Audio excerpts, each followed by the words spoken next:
Buenas noches, bienvenidos a Historias para Dormir, el canal donde exploramos relatos fascinantes y poco conocidos de la historia. Esta noche vamos a adentrarnos en uno de los aspectos más oscuros y perturbadores de la antigua Grecia, una civilización que admiramos por su filosofía, arte y democracia, pero que guardaba secretos terribles en las sombras de sus ciudades-estado. Vamos a hablar de algo que raramente aparece en los libros de historia convencionales, que sucedía realmente con los bebés no deseados en el mundo griego antiguo. Imaginen por un momento las calles empedradas de Atenas al amanecer, cuando las primeras luces del sol se filtraban entre las columnas de mármol y las casas de adobe. El aire matutino llevaba consigo no solo el aroma del pan recién horneado y el incienso de los templos, sino también secretos que las familias griegas preferían mantener ocultos. Porque en esta sociedad que veneraba la perfección física y la excelencia intelectual, no todos los recién nacidos tenían garantizado su derecho a vivir.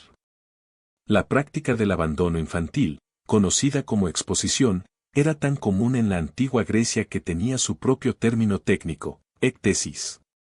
Pero no se trataba simplemente de dejar a un bebé en cualquier lugar. Existía todo un ritual, una serie de procedimientos y lugares específicos que convertían este acto desesperado en una tradición social aceptada. Los griegos habían desarrollado un sistema complejo y, en cierta forma, organizado para lidiar con los niños que no podían o no querían criar. El proceso comenzaba inmediatamente después del nacimiento. En la mayoría de las ciudades griegas, especialmente en Esparta y Atenas, existía un periodo de gracia de 5 a 10 días durante el cual los padres debían decidir si aceptarían al recién nacido como miembro de la familia. Este no era un proceso automático como podríamos pensar hoy en día. El padre, como cabeza de familia, tenía el poder absoluto de vida o muerte sobre su descendencia. Si el bebé presentaba alguna deformidad visible, si la familia no podía permitirse alimentar otra boca, o si simplemente era una niña en una sociedad que valoraba más a los varones, el destino del pequeño quedaba sellado. Los lugares de exposición no eran elegidos al azar. Existían sitios específicos, conocidos por toda la comunidad, donde los bebés no deseados eran depositados.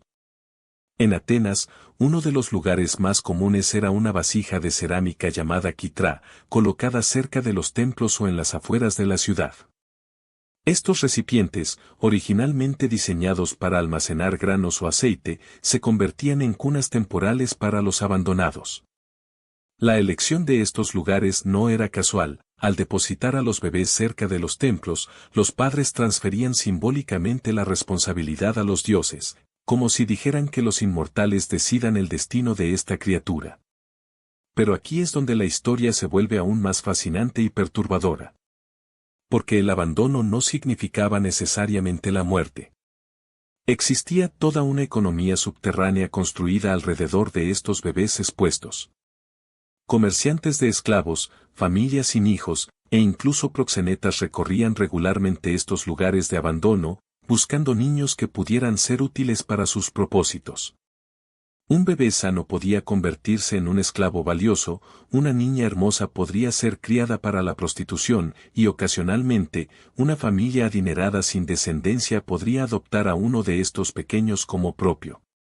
Los testimonios históricos nos hablan de una mujer llamada Neaira, cuya historia fue documentada en los tribunales atenienses del siglo IV a.C. Neaira había sido encontrada como bebé abandonada y criada específicamente para convertirse en una hetera, una cortesana de alto nivel.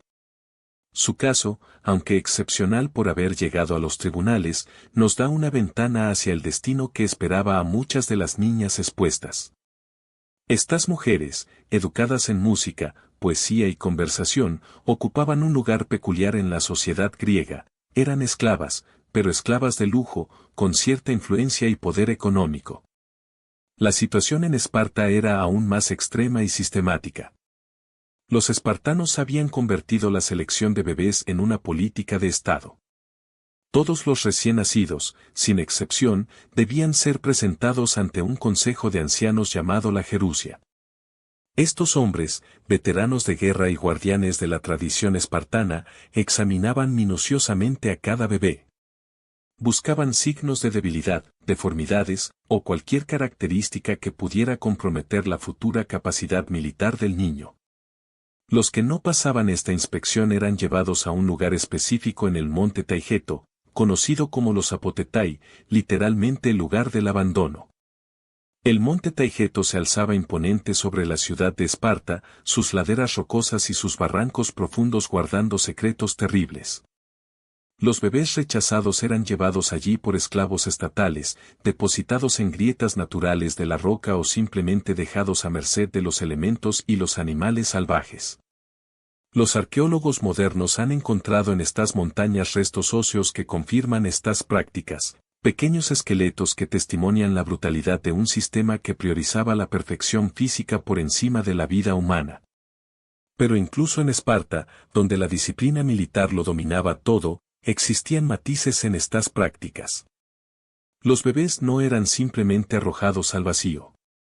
Había un ritual, una ceremonia que intentaba dar cierta dignidad al acto.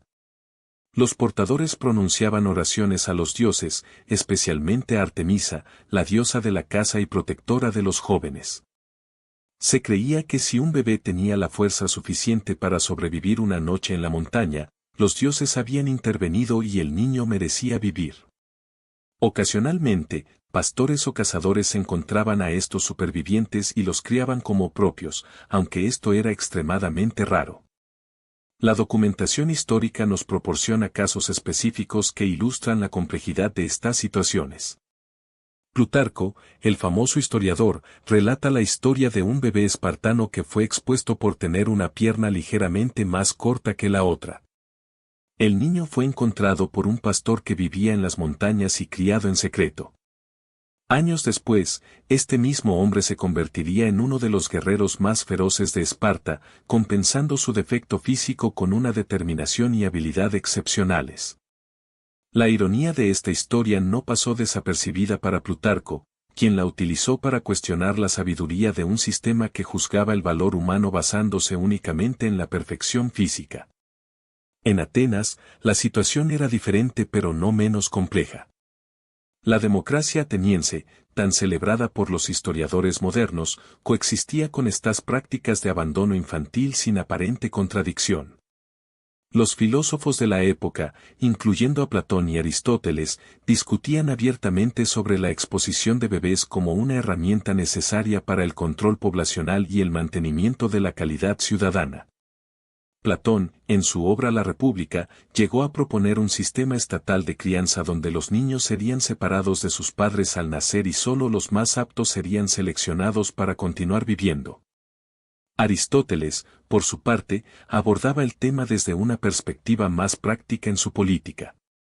Argumentaba que la exposición infantil era preferible al infanticidio directo, ya que al menos daba a los bebés una oportunidad de supervivencia si alguien decidía rescatarlos. También establecía distinciones entre diferentes tipos de abandono, consideraba más aceptable exponer a bebés con deformidades severas que a aquellos que simplemente eran no deseados por razones económicas. Los métodos específicos de exposición variaban según la región y las circunstancias familiares.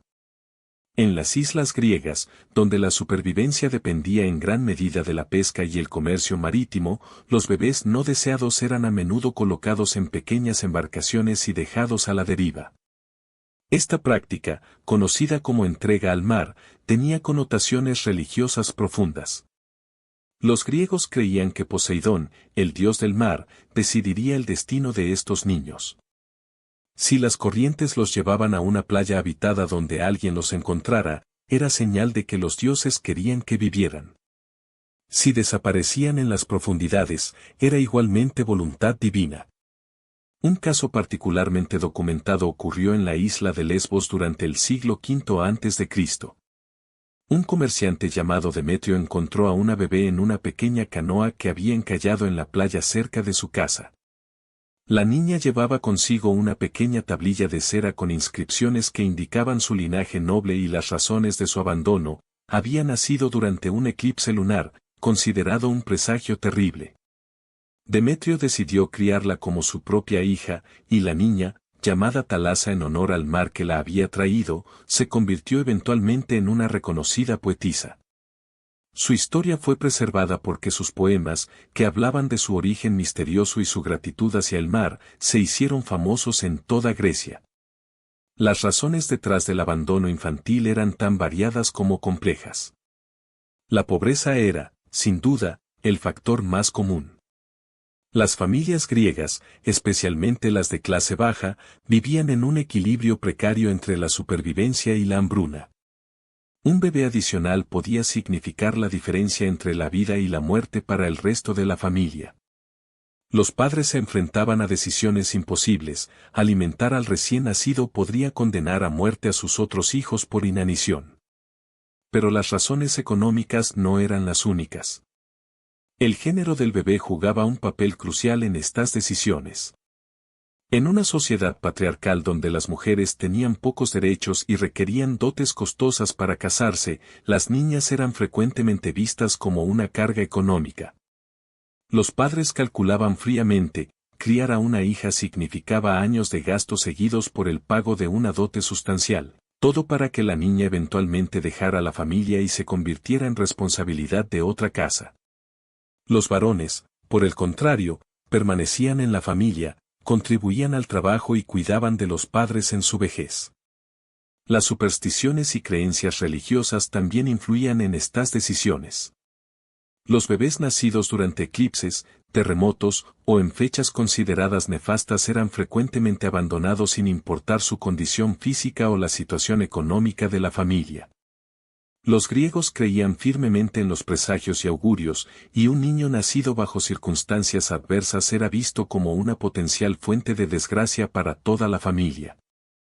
Existían calendarios específicos que indicaban los días propicios y adversos para el nacimiento, y los bebés que tenían la mala fortuna de nacer en fechas inauspiciosas enfrentaban un riesgo mucho mayor de ser expuestos. Las deformidades físicas, por supuesto, casi garantizaban el abandono. En una sociedad que veneraba la perfección corporal y donde la supervivencia dependía de la capacidad física, un bebé con defectos congénitos era visto como una carga insostenible. Pero la definición de deformidad era sorprendentemente amplia. Marcas de nacimiento prominentes, diferencias menores en el tamaño de las extremidades, o incluso características faciales consideradas poco atractivas podían ser suficientes para condenar a un bebé al abandono. Los testimonios médicos de la época, particularmente los escritos del médico Hipócrates y sus seguidores, proporcionan detalles escalofriantes sobre cómo se evaluaba a los recién nacidos. Existían listas específicas de condiciones que justificaban la exposición: labio leporino, dedos adicionales o faltantes, manchas de nacimiento extensas, asimetría facial, y cualquier signo de lo que hoy reconoceríamos como discapacidades del desarrollo. Los médicos griegos, influenciados por teorías sobre la perfección física y la armonía corporal, habían sistematizado el proceso de selección hasta convertirlo en una pseudociencia. Pero quizás lo más perturbador de todo este sistema era su aceptación social generalizada. No se trataba de prácticas secretas o vergonzosas realizadas en las sombras. El abandono infantil era discutido abiertamente en el ágora, debatido por filósofos y regulado por leyes específicas. En Atenas, existían leyes que protegían el derecho de los padres a exponer a sus hijos, pero también regulaciones que prohibían el infanticidio directo. Esta distinción legal era crucial: matar activamente a un bebé era considerado asesinato, pero abandonarlo y permitir que la naturaleza o los dioses decidieran su destino era perfectamente legal y socialmente aceptable. Las madres, por supuesto, rara vez tenían voz en estas decisiones. En el sistema patriarcal griego, el padre tenía autoridad absoluta sobre todos los aspectos de la vida familiar, incluyendo el destino de los recién nacidos. Las mujeres podían suplicar, llorar y tratar de influir en sus esposos, pero legalmente no tenían poder para impedir el abandono de sus hijos. Los textos antiguos están llenos de referencias a madres que intentaron secretamente rescatar a sus bebés expuestos, solo para ser castigadas severamente por desobediencia. Sin embargo, existían excepciones notables a esta regla general. Las mujeres de familias muy adineradas o de linaje noble ocasionalmente tenían suficiente influencia para proteger a sus hijos. También había casos donde las madres lograban convencer a parientes o amigos de encontrar casualmente a sus bebés abandonados y criarlos en secreto. Estas situaciones creaban redes complejas de secretos familiares que podían persistir durante generaciones. La industria que se desarrolló alrededor de los bebés expuestos era vasta y sofisticada. Existían individuos que se especializaban en recoger a estos niños, evaluarlos y distribuirlos según su potencial valor. Los bebés más sanos y atractivos eran vendidos a familias adineradas sin hijos.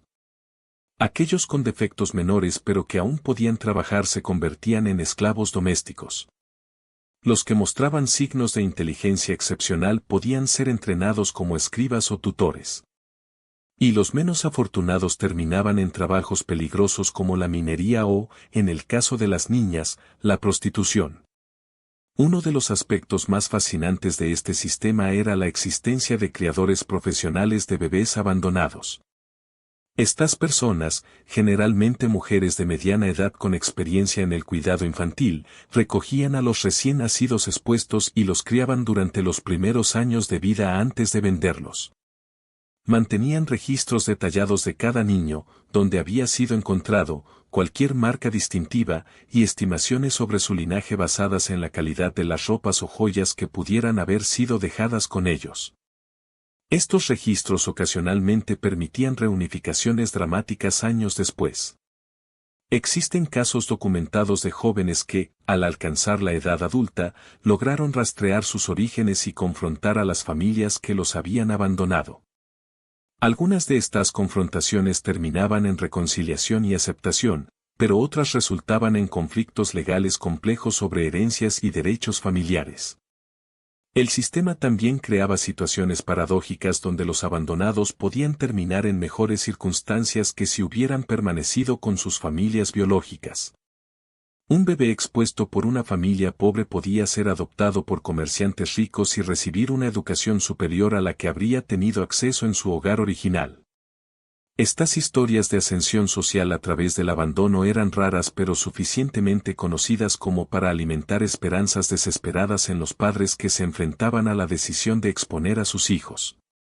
La religión griega proporcionaba una justificación compleja para estas prácticas. Los dioses del panteón griego eran conocidos por sus propios actos de abandono y crueldad hacia sus descendientes. Zeus había devorado a sus hijos, Cronos había intentado hacer lo mismo, y numerosas historias mitológicas presentaban a padres divinos rechazando o castigando a su progenie. En este contexto, el abandono infantil humano podía ser visto como una imitación de los comportamientos divinos, una forma de alinearse con el orden cósmico establecido por los propios dioses. Los rituales religiosos asociados con la exposición infantil eran elaborados y específicos.